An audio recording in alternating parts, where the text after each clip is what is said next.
नमस्कार मेरे साथियों, कैसे हैं दोस्तों आप सब। आशा करते हैं कि आप लोग अच्छे होंगे और अपनी आने वाली सभी परीक्षाओं की तैयारी बहुत ही बढ़िया तरीके से कर रहे होंगे। दोस्तों आज की जितनी भी हमारी करंट अफेयर होगी और जितने भी इंपॉर्टेंट जीके के फैक्ट्स होंगे वो आज आपको इस वीडियो में बताए जाएंगे। प्रश्नों की श्रृंखला को थोड़ा सा और ऐड किया गया है और आप सभी को बता दें इस की जो पीडीएफ है हमारे करंट अफेयर्स और इस जीके की जो क्लास की पीडीएफ है आप सभी टेलीग्राम चैनल से ले सकते हैं। आज जो आपको जो बताया जाएगा आप पे इंपॉर्टेंट करंट अफेयर्स होंगी और जितने भी जीके के फैक्ट होंगे उसके अंदर फैक्ट के हिसाब से आपको जब भी क्वेश्चंस होगा वो बताया जाएगा। और ये इंपॉर्टेंट होगा आपके जितने भी एग्जाम होने वाले हैं। सीयूसीटी पार्ट ए में जो आपका कॉमन एबिलिटी का टेस्ट होगा उसमें जो करंट अफेयर्स आने वाली जीके का सेक्शन आने वाला उसमें ये इंपॉर्टेंट होगा। मैं आप सभी को बता दूं सीयूसीटी कंफर्म है 2022 में होगा और ये कंफर्म नहीं है। बच्चों का कमेंट आ रहे थे कि भैया यूजी में होगा पीजी होगा। अभी देखिए अगर पीजी में लग गया तब क्या आप 2 महीने में जो समय मिलेगा तब तैयारी करेंगे, ये मुझसे बताइए। आपको पहले से तैयारी कर लेंगे तो कुछ इसमें घाटा हो जाएगा। देखिए करंट अफेयर और स्ट्रेटेजी का ऐसा पार्ट है, अगर आप किसी भी कॉम्पिटिटिव एग्जाम में चले जाएंगे वहाँ पर एक क्वेश्चन जरूर आएंगे, समझ गए। असिस्टेंट प्रोफेसर का दीजिएगा आप एग्जाम या टीजीटी पीजीटी देंगे तो कॉमन एबिलिटी का जो एक पेपर आता है ए पेपर वहाँ पे भी यही क्वेश्चन होंगे। तो अभी से तैयारी करेंगे तभी तो आगे जाके कुछ होगा। अगर से सोचेंगे कि सीयूसीटी होगा पीजी में तभी हम उसकी क्लासेस करें तो ऐसा नहीं होगा। पता चल रहा है कि वहाँ पर जो है 2 महीने पहले ही उन्होंने इन्फॉर्मेशन दी कि सीयूसीटी पार्ट ए पीजी में लगने वाला है। तो आप फिर उस समय क्या करेंगे। पार्ट बी तो आपका स्ट्रॉन्ग है पर पार्ट ए में नंबर कम होने से जेएनयू जैसे महत्वपूर्ण जो संस्थान है उसमें आपका एडमिशन नहीं हो पाएगा, समझ गए। तो अच्छे से पढ़ाई करेंगे। आज की जो करंट अफेयर है आपको बताई जाएंगी और इंपॉर्टेंट जीके हैं आपको बताए जाएंगे। कुछ क्वेश्चंस होते हैं, मतलब आपके 20 क्वेश्चन होते हैं, इंपॉर्टेंट क्वेश्चन होते हैं। 10 से 15 मिनट की वीडियो होती है, बस इसको पूरा देखा करिए और जितने भी इंपॉर्टेंट क्वेश्चंस को नोट डाउन करा करिए। आप सभी की देखता हूँ कि आपके मुझे मैसेज मिलते ही नहीं है कि भैया हमारे जीके में इतने क्वेश्चन ठीक हुए कि इतने क्वेश्चन नहीं हुए। अगर नहीं ठीक होते हैं तो उसको रीड करिए, हर रोज पढ़ा करिए, समझ गए। बिल्कुल। तो आज के हमारे जितने भी करंट अफेयर के फैक्ट्स होंगे आप सभी को बताए जाएंगे और इंपॉर्टेंट ये होगा कि आपको सभी क्वेश्चन करने हैं। करंट अफेयर प्लस जीके हम इसके अंदर लेंगे। इंपॉर्टेंट क्वेश्चन बाय हिंदी साहित्य जो हमारा चैनल है और 20 जने की इसमें करंट अफेयर होगी। सब्सक्राइब लाइक शेयर आप सभी को करना ही है। बढ़ते हैं फिर अपने सेक्शन की तरफ।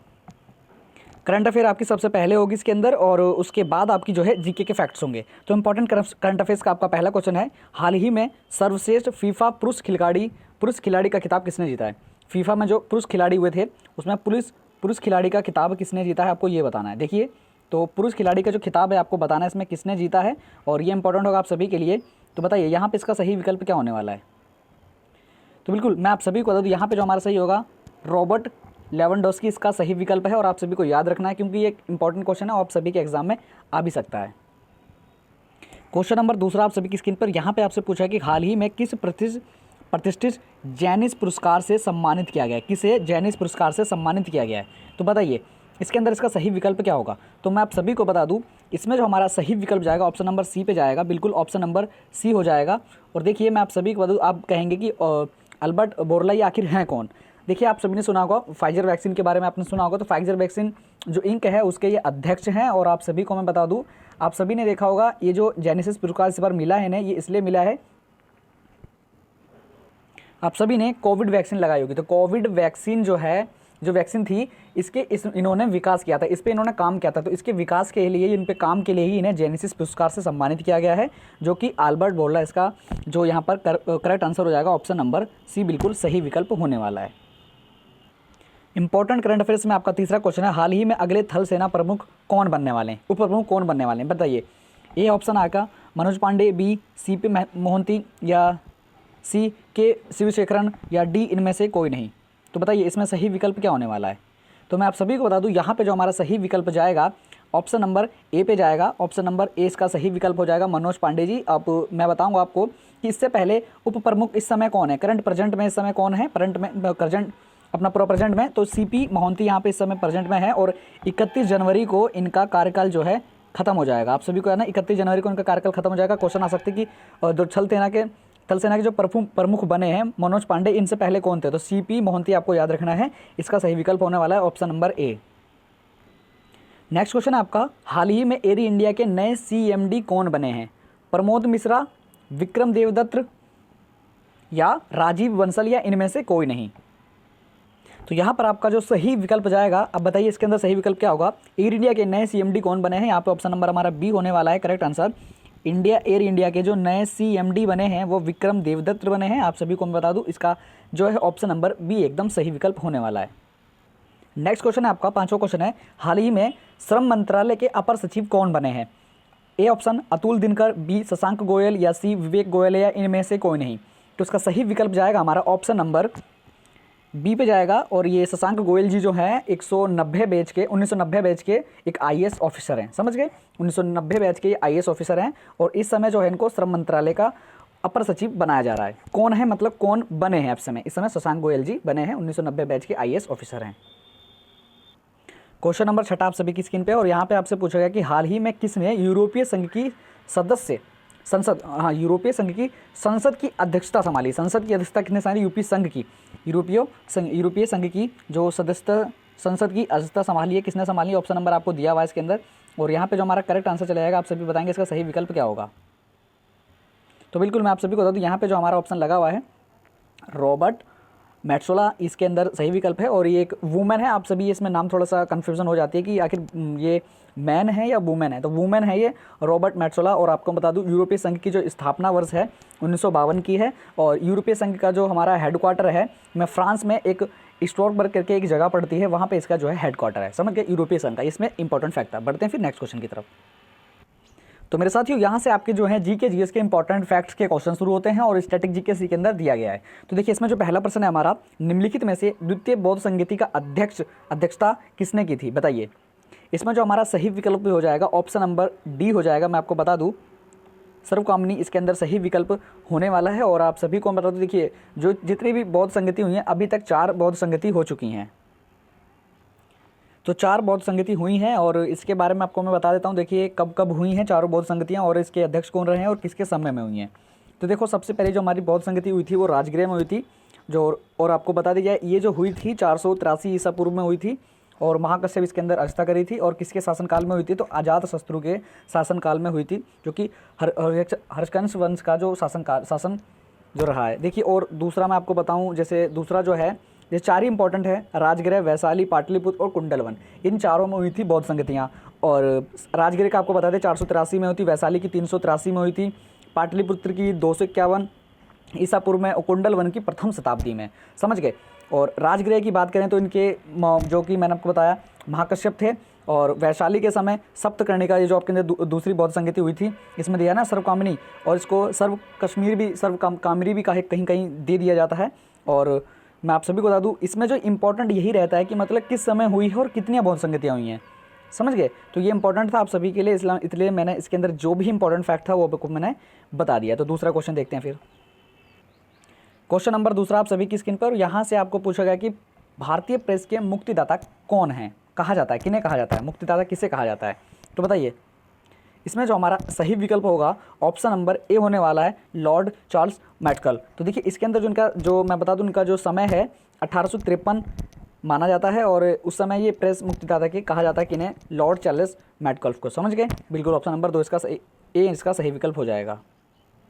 तो तीसरा क्वेश्चन है यहाँ पर आपका, लखनऊ समझौता 1916 की अध्यक्षता किसने की थी, सरदार वल्लभ भाई पटेल, जवाहरलाल नेहरू, अंबिका चरण मुजमदार या CR दास।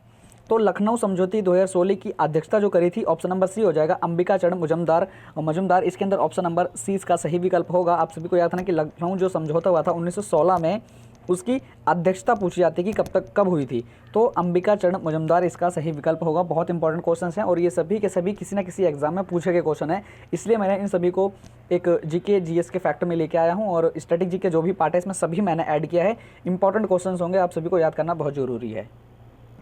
और क्वेश्चन नंबर 4 यहाँ पे हमारा है, पृथ्वी की बहन निम्नलिखित में से किस ग्रह को कहा जाता है, मार्स, मरकरी, विनस या सैटर्न। देखिए इसके अंदर जो हमारा सही विकल्प होगा मैं आपको बता दूं, शुक्र, विनस, ये जो यहाँ पर दे रहा है ऑप्शन नंबर सी, शुक्र इसके अंदर सही विकल्प होने वाला है। तो मार्स मतलब मंगल और मरकरी मतलब बुध और जो हमारा वेनुस है इसका मतलब हो जाएगा हमारा शुक्र और सैटर्न का मतलब होता है शनि, समझ गए, शनि। तो इसमें जो सही विकल्प होगा शुक्र, एकदम सी ऑप्शन नंबर जो सी होने वाला है, वेनुस इसके अंदर सही विकल्प हो जाएगा। वेनुस बिल्कुल एकदम ठीक विकल्प होने वाला है। और इंपॉर्टेंट फैक्ट इसके अंदर ये है कि आप सभी को याद रखना है जो हमारा शुक्र है ये पृथ्वी के पूरा समान है। तो इसको कभी कभी जो क्वेश्चन आता है कि पृथ्वी की जुड़वा बहन किसे कहा जाता है, तो बिल्कुल शुक्र को कहा जाता है। और कहीं क्वेश्चन आया था कि मॉर्निंग एंड इवनिंग का तारा किसे कहा जाता है, तो बिल्कुल शुक्र को कहा जाता है। और आपको याद रखना है कि इसके अंदर जो इंपॉर्टेंट यही है, मतलब 3-4 जो पॉइंट होते हैं हमारे, इसको याद रखना होता है। और आपको ये देखना है कि सूर्य से इसकी दूरी कितनी है, मतलब सूर्य से दूरी के माप में लिया जाए तो दूसरे नंबर पे आता है। और आपको याद रखना है बुध और जो शुक्र है, जो हमारे सौर मंडल में जो 8 ग्रह हैं उनके मैं बता दूं, इसमें जो हमारा जो ये शुक्र और बुध है इसका कोई उपग्रह नहीं है। ये याद रखना कि बुध और शुक्र का कोई उपग्रह नहीं है। क्वेश्चन आ जाएगा कि बुध और शुक्र के कितने उपग्रह हैं, तो बुध और शुक्र के कोई उपग्रह नहीं है। हमारे सौरमंडल में जो बुध और शुक्र आते हैं इसका कोई भी उपग्रह नहीं है। आपके सूर्य से जो कि दूरी बात करें, शुक्र की दूसरे नंबर पर आती है। और पृथ्वी की बहन कहा जाता है, ये जुड़वा बहन किसे कहा जाता है, तो शुक्र को कहा जाता है। मॉर्निंग और इवनिंग का तारा शुक्र को कहा जाता है। ये इंपॉर्टेंट थे, सारे के सारे फैक्ट मैंने आपको इसी के अंदर बता दिए। पांचवा क्वेश्चन हमारा यहाँ पूछा कि चैलेंजर जो गर्त है इसका कहाँ पर है। चैलेंजर गर्त जो है कहाँ पर स्थित है, Indian ocean, Atlantic ocean, Arctic ocean या पैसिफिक ओशन। तो यहाँ पे सही विकल्प हो जाएगा ऑप्शन नंबर डी हो जाएगा, पैसिफिक ओशन। इसका जो है ओशन इसका सही विकल्प हो जाएगा। चैलेंज गर्त कहाँ पर है, वो पैसिफिक ओशन में स्थित है, बिल्कुल। छठा क्वेश्चन है यहाँ पे आपसे पूछा है कि नागरिकता भारतीय संविधान के किस भाग से संबंधित है, पार्ट 3, पार्ट 4, पार्ट 2 या पार्ट 5। तो मैं चारों को एकदम मैं क्लियरफाई कर देता हूँ और अच्छे से आपको बता देता हूँ। देखिए, जो हमारा पार्ट 3 है, भाग जो तीसरा कहा जाता है, भाग 3 जो है उसके अंदर मूल अधिकार हैं। कितने से कितने आर्टिकल याद रखना, 12 से 35 में, समझ गए। बात करें भाग जो हमारा 4 है, इसके अंदर जो ऑप्शन नंबर बी है इसमें डीपीएसपी है, समझ गए। और डीपीएसपी में इसके अंदर 36 से 51 है, ये याद रखो। पार्ट 2 की बात करें और भाग 2 में इसका आंसर यहाँ पर हमारा जो ठीक होगा, बिल्कुल पार्ट 2 तो हमारा सही आंसर होगा। बाकी फैक्ट की देखें हम तो दूसरे में जो है आर्टिकल 5 से 11 के बीच में है, समझ गए, जो कि भारतीय जो नागरिकता का जो है इसमें बताया गया कि इसके अंदर 5 से 11 के बीच में। और बात करें जो हमारे डी है, ऑप्शन नंबर 5 है, इसके अंदर संघ के बारे में, जैसे कि कार्यपालिका हो गया, संसद और राष्ट्रपति, इन सभी की जो महालेखा परीक्षक हो गया, ये सभी ना इसमें पार्ट 5 में दिए हुए हैं। और आर्टिकल की बात करें तो 52 से लेकर 151 तक, ये नोट डाउन कर लेना। तो बिल्कुल ये इंपॉर्टेंट था, मैंने पूरा इसमें क्वेश्चन का बता दिया। नेक्स्ट क्वेश्चन देखते हैं फिर। तो क्वेश्चन नंबर 7वां यहाँ पर रहेगा हमारा। यहाँ पे पूछा गया कि आपको राष्ट्रपति पर महाभियोग चलाने का प्रावधान किस अनुच्छेद में दिया गया। अनुच्छेद आपको दिए गए 61, 75, 72 या 53। तो राष्ट्रपति पे कैसे महाभियोग चलाना है, उसका क्या पार्ट में होना चाहिए, कितने मतलब कहाँ जाएगा, फिर उसको पास होना पड़ेगा। तो इसका जो सारा प्रोसेस दिया हुआ है आर्टिकल नंबर 61 में दिया हुआ है। तो याद रखना ऑप्शन नंबर ए इसका सही विकल्प हो जाएगा। कई क्वेश्चन आ जाते हैं याले कि राष्ट्रपति पर महाभियोग चलाने की जो प्रक्रिया है वो किस अनुच्छेद से है और कैसे मतलब करी जाती है, तो आर्टिकल 61 में दी हुई है, समझ गए, बिल्कुल। नेक्स्ट क्वेश्चन देखते हैं फिर। और यहाँ पर जो 8वां क्वेश्चन है यहाँ पे पूछा गया कि 24 घंटे या राउंड द क्लॉक योजना जो है संबंधित है, किस में संबंधित है। ये क्वेश्चन आता है कि 24 घंटे राउंड द क्लॉक योजना जो है किससे संबंधित है, क्योंकि हाल ही की है ये और आपको क्वेश्चन में आ सकती है सीयूईटी के एग्जाम में, समझ गए। तो ए ऑप्शन है आपका पेट्रोलियम से संबंधित है, और बी गैस आपूर्ति से, या सी विद्युत आपूर्ति से, या डी खाद्य आपूर्ति से। तो राउंड द क्लॉक है और ये 24 घंटे की जो पूरी बिजली की पूरी इसके अंदर पूर्ति के लिए करी गई थी। और विद्युत योजना है ये विद्युत आपूर्ति के लिए, समझ गए। राउंड द क्लॉक मतलब पूरे 24 घंटे के अंदर ये धरी गई थी, किसके अंदर, इस समय पूरा आपको 24 घंटे तक जो है विद्युत मुहैया की जाएगी, बिल्कुल। 8वां का जो हमारा सही विकल्प होगा ऑप्शन नंबर सी हो जाएगा, बिल्कुल option number C. Question number 9 है आपका, ऊर्जा संक्रमण सूचकांक जो है इसके द्वारा जारी किया जाता है। ऊर्जा संक्रमण सूचकांक किसके द्वारा जारी किया जाता है, आपको बताना है कि इसके अंदर मतलब कब लेटेस्ट में ये जो रिपोर्ट आई थी कब आई थी, और इंडिया से इसके अंदर क्या मतलब जो है स्थान है, और सबसे ऊपर कौन है, कितनी कंट्रीज़ हैं इसके अंदर, और सबसे नीचे कौन आया है ऊर्जा संक्रमण सूचकांक में। तो ऑप्शन मैं आपको एक बार दिखाई देता हूँ। तो ये सभी आपके ऑप्शन हैं, ये इसमें से आपको बताना है चारों में से कौन सा इसके अंदर सही होगा। A World Bank, B World Economic Forum, या सी वर्ल्ड ट्रेड ऑर्गेनाइजेशन, या D World Intellectual Property Organization. तो इसके अंदर जो हमारा सही विकल्प होगा, आप सभी सही देख रहे हैं, बिल्कुल वर्ल्ड इकोनॉमिक फोरम, समझ गए, विश्व आर्थिक मंच, है ना। तो ये जो अभी मतलब हाल ही में जो ये हुई थी ऊर्जा संक्रमण सूचकांक जो रिपोर्ट है 2021 की है, और इसके अंदर इंडिया की रैंक पूछ लेगा कि आखिर जो ऊर्जा संक्रमण सूचकांक में भारत की क्या रैंक है। तो यहाँ पर जो 87th रैंक है, यहाँ पर आपको याद रखनी है। और इसमें कितने जो ऊर्जा संक्रमण कितने कंट्रीज़ हैं, कितने देश हैं, तो 115 हैं। सबसे ऊपर स्वीडन, सबसे नीचे जिम्बाब्वे, समझ गए, बिल्कुल। तो ऑप्शन नंबर बी इसका सही विकल्प है। पूरे ऑप्शन समझ गए मैंने क्या क्या बताया, ये इंपॉर्टेंट था, कहीं से भी क्वेश्चन आ सकता है तो आप कर देंगे वाला क्वेश्चन। क्वेश्चन नंबर 10 है आपके अंदर दिया पूछा गया कि आपको क्वाड में कौन सा देश शामिल नहीं है। क्वाड अगर आपको नहीं पता उसके बारे में बताऊंगा, पहले इसके अंदर ऑप्शन देखिए, ऑस्ट्रेलिया, भारत, जापान या रूस।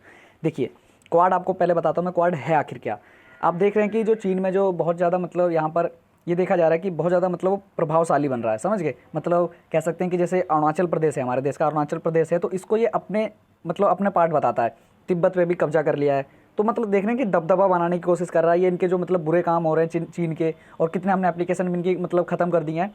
तो इन सभी का अगर ये हार्मफुल करे, किसी को हार्मफुल ना करे या मतलब किसी को परेशानी ना दे, तो इसमें जो है इंपॉर्टेंट देश हो गए हैं, उन्होंने एक मतलब गैंग सी बना ली, हम तो कहने गैंग सी बना ली है। और पूछा गया कि क्वाड में ऐसी कौन सा मतलब मेंबर है जो कि इसमें गैंग में शामिल नहीं है। अगर ये कुछ भी करेगा चाइना तो तुरंत इसमें मुंह तोड़ जवाब दिया जाएगा, इसलिए क्वाड जो है एक बनाया गया था, इसमें शामिल के संगठन बनाया गया है। और इसमें जो मैं बता दूं, देखिए इंपॉर्टेंट कौन कौन है, ऑस्ट्रेलिया इसके अंदर है, भारत इसके अंदर है, जापान इसके अंदर है, पर रूस इसमें क्वाड में नहीं है। तो याद रखना है, क्वेश्चन आ जाएगा कि क्वाड के मतलब क्वाड में कौन सा जो क्वाड है उसमें कौन सा देश शामिल नहीं है। तो रूस शामिल नहीं है, किसके खिलाफ बनाया गया है, ये चीन के खिलाफ बनाया गया है। तो इंपॉर्टेंट था, इसलिए मैंने इस क्वेश्चन को रखा आपके टेस्ट सीरीज में। क्वेश्चन नंबर 11 बहुत इंपॉर्टेंट क्वेश्चन है, और हालांकि किसी भी मतलब ऐसा एग्जाम नहीं है जो मतलब आया ना हो क्वेश्चन, ये बहुत इंपॉर्टेंट क्वेश्चन है और बहुत एग्जाम में पूछा गया है।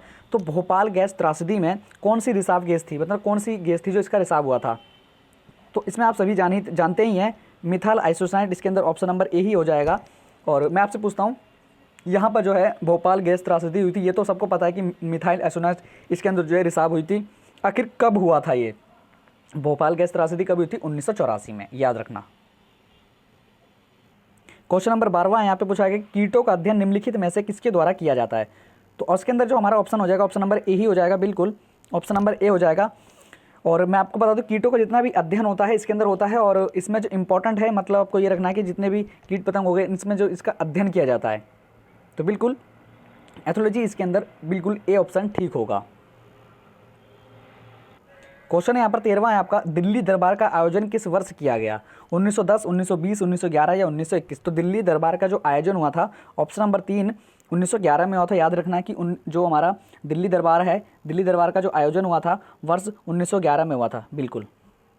क्वेश्चन नंबर 14वां और 14 क्वेश्चन ये हो गए स्टैटिक जीके के फैक्ट के, जीके जीएस के, और 6 मैंने आपको करंट अफेयर के कहा है, मतलब 20 क्वेश्चन हो चुके हैं कवर इसके अंदर। और धीरे धीरे इसके अंदर मतलब हम प्लस करते चलेंगे जीके जीएस का सेक्शन। और आप सभी का अगर मुझे अच्छे से मतलब आपका मुझे रिजल्ट दिखता है कि हाँ मुझे सही उनका तुम्हारी तरफ से मुझे सही इन्फॉर्मेशन मिलती है कि हाँ मतलब स्टूडेंट्स कर रहे हैं, क्योंकि इसके अंदर मेहनत लगती है, ढूंढने पड़ते हैं क्वेश्चन, हर किसी एग्जाम से निकालने पड़ते हैं, तो काफ़ी मेहनत लगती है। इसलिए आप पूरी वीडियो को जरूर वॉच करा करिए, जितने क्वेश्चन होते हैं उनको नोट डाउन करा करिए।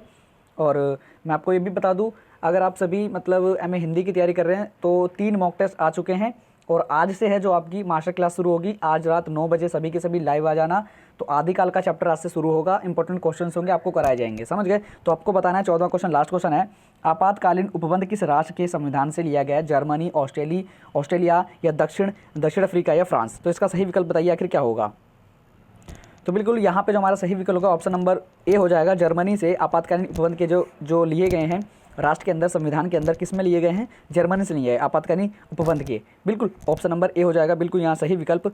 और मैं आप सभी को बता दूँ, बिल्कुल आप सभी जितने भी हमारे साथी इसके अंदर ये वॉच कर रहे हैं, बिल्कुल थैंक्स फॉर वॉचिंग। और चैनल पे नए थे, चैनल को सब्सक्राइब कर लेना, क्योंकि यहाँ पर आपको सीयूईटी जीके जीएस का जो पूरा मतलब संपूर्ण निचोड़ है आपको यहाँ प्रोवाइड हो जाएगा। आपके सीयूईटी के जितने भी एग्जाम होने वाले हैं, बात करें कि JNU, BHU, Jamia, DU, AMU, इन सभी में जो भी क्वेश्चन आएंगे कॉमन एप्टीट्यूड आपके जीके जीएस में, इससे छूट के कहीं क्वेश्चन नहीं आएगा, क्योंकि इंपॉर्टेंट करंट अफेयर्स आपको मैंने आज की बता दी, और जितने भी जीके जीएस के फैक्ट हैं वो भी सभी आपको मैंने बता दिया। इंपॉर्टेंट ये है कि आपको वहाँ से पीडीएफ कलेक्ट करनी, तो आप सभी हमारे टेलीग्राम चैनल से जुड़ जाइए, वहाँ पे आपको इसकी पीडीएफ मिल जाएगी। और डेली टू डेली हम आपको ये मॉक टेस्ट कराएंगे, और हो सकता है कि धीरे धीरे और क्लासेस के अंदर ऐड करते चले जाएं, समझ गए। तो एमए हिंदी वाले जितने भी साथी हैं, आपके जो मॉक टेस्ट लग रहे हैं 2.0 पे लग रहे हैं, डेली डेली आप जाके वहाँ करा करिए। और मास्टर की जितनी भी क्लासेस हो रही हैं, मास्टर की आपको 9 PM मतलब 9 बजे सुबह आपको मॉक टेस्ट होगा, और 9 में रात के आपको मास्टर क्लास प्रोवाइड होगी। तो मास्टर क्लास में सारे के सारे जुड़ जाना। बिल्कुल ये वीडियो देखने के लिए आप सभी का धन्यवाद, और इसकी पीडीएफ टेलीग्राम चैनल पे आप सभी को प्रोवाइड हो जाएगी। बिल्कुल आज की वीडियो को हम यहीं पे एंड करते हैं। जय हिंद, जय भारत।